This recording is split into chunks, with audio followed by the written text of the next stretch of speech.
Halo teman-teman semua, selamat datang kembali di channel YouTube saya. Kembali saya akan menjelaskan kasus 11 siklus konversi perusahaan Jim & Klim dari praktikum Sistem Informasi Akuntansi.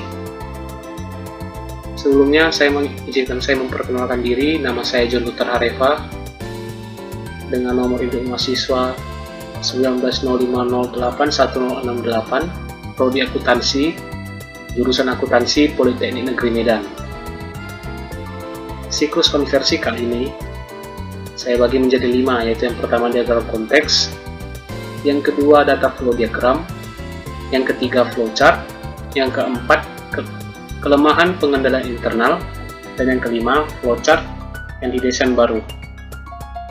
Yang pertama yaitu diagram konteks. Siklus konversi ini dimulai dari pelanggan yang mengirimkan blanket order, yaitu pesanan yang sudah dipesan sebelumnya. Kemudian akan diberitahu kepada bagian perencanaan, di mana bagian perencanaan akan mengirimkan dokumen produksi dan spesifikasi teknis. Kemudian bagian pengendalian persediaan juga akan mendapat pemberitahuan dan akan mengeluarkan laporan status persediaan. Setelah itu, terjadilah permintaan pembelian, di mana bagian pembelian juga akan melakukan pesanan pembelian. Setelah itu, pemberitahuan juga akan dilimpahkan ke bagian tempat kerja, di mana bagian tempat kerja akan melakukan perintah kerja, membuat lembar perpindahan, permintaan bahan baku, dan pencatatan waktu kerja. Permintaan bahan baku akan diteruskan ke bagian penyimpanan persediaan. Setelah itu, bahan baku pun dikeluarkan. Setelah produksi selesai, barang jadi dan salinan perintah kerja akan dikirimkan ke bagian gudang. Lalu, dokumen dari tempat kerja tadi akan dikirimkan ke bagian akuntansi biaya untuk dicatat, dan bagian akuntansi biaya akan membuat voucher jurnal. Sebelumnya, untuk bagian pengendalian persediaan, mereka akan menerima salinan dan dokumen dan update persediaan setelah bagian penyimpanan persediaan telah mengeluarkan bahan bakunya. Bagian pengendalian persediaan mengeluarkan voucher jurnal yang nantinya akan dikirimkan ke buku besar. Buku besar menerima 2 voucher jurnal. Setelah itu, dilakukan update buku besar. Yang kedua, data flow diagram. Data flow diagram memiliki 3 sistem. Yang pertama, perencanaan produksi, yang kedua tahap produksi, dan yang ketiga pencatatan. Pertama, pelanggan melakukan pesanan yang telah disepakati sebelumnya, yaitu blanket order, akan dikirimkan ke bagian perencanaan produksi. Setelah itu, pemberitahuan akan dikirimkan ke bagian perencanaan dan ke bagian pengendalian persediaan. Di bagian perencanaan, dibutuhkan data master produksi untuk membuat dokumen produksi dan digabungkan dengan spesifikasi teknis.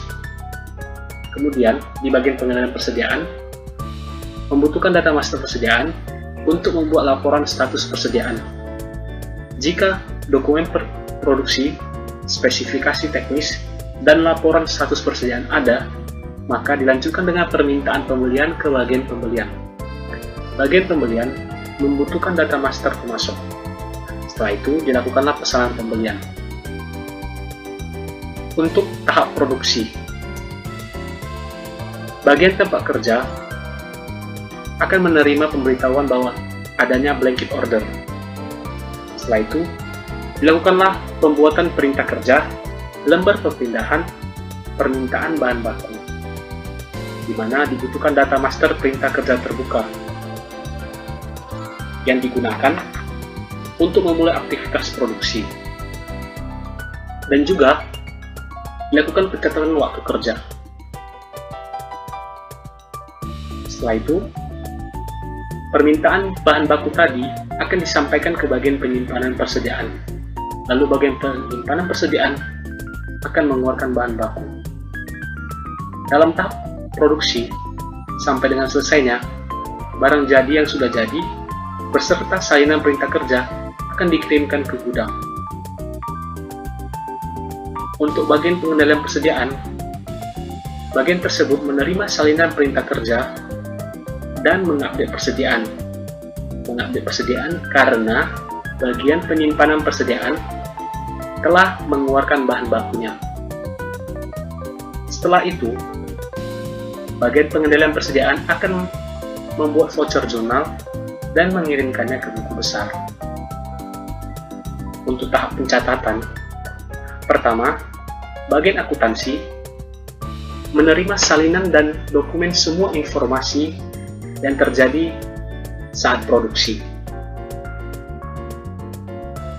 Dan bagian akuntansi biaya ini memerlukan data master barang dalam proses untuk membuat voucher jurnal dan juga mengupdate data barang dalam proses. Setelah itu, masuk ke bagian buku besar. Buku besar mendapat 2 voucher jurnal, di mana dari bagian akuntansi biaya dan juga dari bagian pengendalian persediaan. Voucher jurnal tersebut akan diolah di data master buku besar, dan buku besar akan melakukan update buku besar. Untuk DFD level 1, blanket order akan diterima dan dilakukan penetapan produksi. Yang kedua, pengecekan kebutuhan produksi, di mana membutuhkan data master produksi dan data master persediaan. Setelah itu, dilakukan pembuatan pesanan pembelian, di mana membutuhkan data master pemasok. Setelah itu, terbitlah pesanan pembelian. Untuk DFD level 2, setelah adanya perintah kerja, lembar perpindahan, dan permintaan bahan baku, pertama dilakukan pengecekan permintaan bahan baku. Yang kedua, penyetujuan bahan baku. Yang ketiga, update file persediaan, di mana membutuhkan data master persediaan, dan terbitlah voucher jurnal. Di bagian 2, setelah penyetujuan bahan baku, akan diteruskan ke memulai aktivitas produksi, dan terdapat informasi bahwa bahan baku yang berlebih akan dibuang. Setelah itu, membuat kartu waktu untuk gaji dan jam kerja. Setelahnya, aktivitas produksi selesai dan pengiriman barang jadi ke gudang, di mana membutuhkan data master perintah kerja terbuka, dan dihasilkanlah salinan dan dokumen semua informasi dalam produksi. Untuk DFD level 3, salinan dan dokumen semua informasi tadi akan diupdate di bagian akuntansi biaya, di mana dibutuhkan data master barang dalam proses. Setelah itu, dihasilkanlah voucher jurnal, dan voucher jurnal juga berasal dari bagian pengendalian persediaan. Setelah itu, di bagian buku besar akan dilakukan pengecekan, di mana membutuhkan data master buku besar, dan dilakukanlah update buku besar. Yang ketiga, flowchart.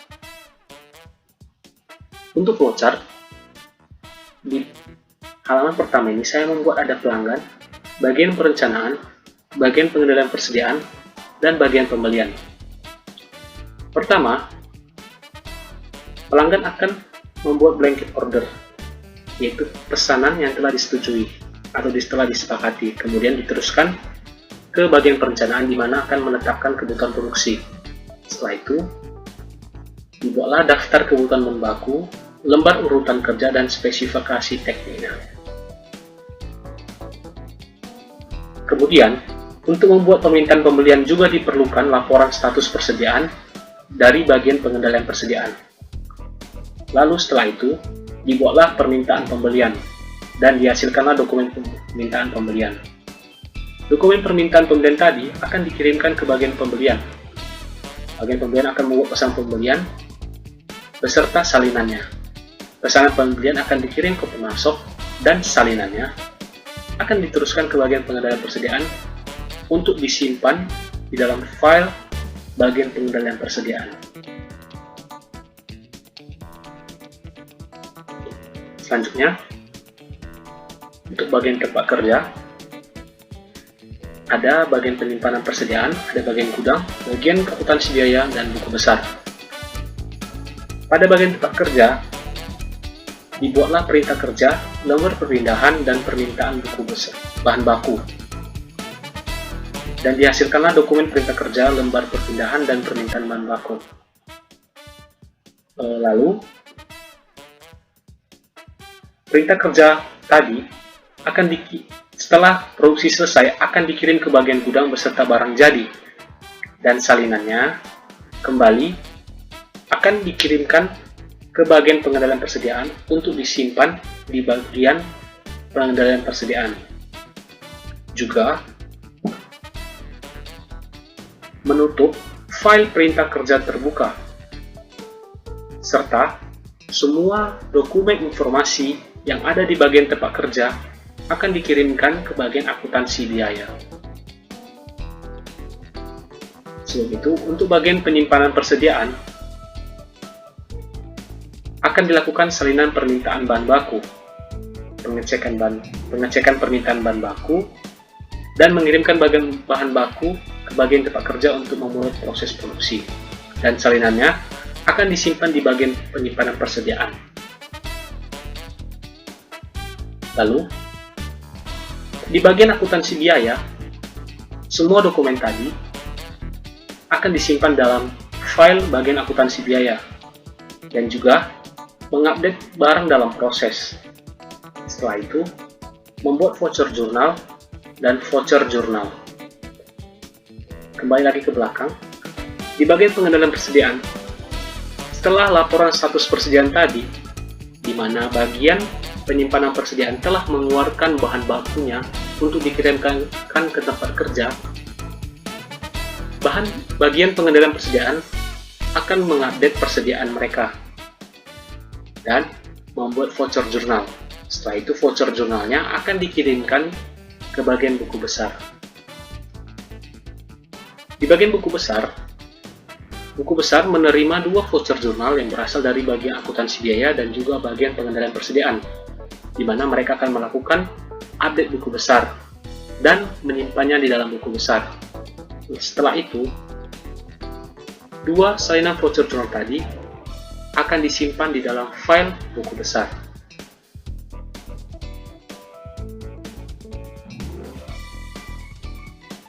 Kelemahan pengendalian internal. Kelemahan dalam siklus konversi Jim and Clean. Yang pertama, pemisahan tugas antara bagian pengendalian persediaan dengan bagian penyimpanan persediaan masih belum jelas. Yang kedua, tidak adanya konfirmasi ketika permintaan bahan baku telah diterima dari bagian penyimpanan persediaan. Yang ketiga, dalam proses dan pencatatan yang terjadi dilakukan dengan proses manual, yang dimana membutuhkan waktu yang cukup lama dan masih bisa berdampak adanya kesalahan dalam prosesnya. Yang kelima, flowchart yang telah didesain baru. Berbeda dari flowchart yang sebelumnya tadi, di sini saya hanya mengganti bagian yang dilakukan oleh perusahaan Jim and Clean, di mana mereka dalam melakukan prosesnya melakukan secara manual. Di sini tampak seperti di bagian perencanaan, seperti menetapkan kebutuhan produksi, membuat permintaan pembelian. Di situ saya mengubahnya menjadi proses yang dilakukan secara komputer, di mana hal itu akan berdampak bagi perusahaan dalam mempercepat proses penginputan data dan kejelasan data. Kemudian untuk bagian pengendalian persediaan, di situ terdapat penyimpanan file D. Bentuknya berbeda karena file tersebut disimpan secara online oleh bagian pengendalian persediaan. Begitu juga untuk flowchart yang selanjutnya. Semua proses dilakukan secara komputerisasi dan penyimpanan juga dilakukan dengan komputerisasi. Sekian dari saya. Jika ada kekurangannya, saya mohon maaf. Terima kasih.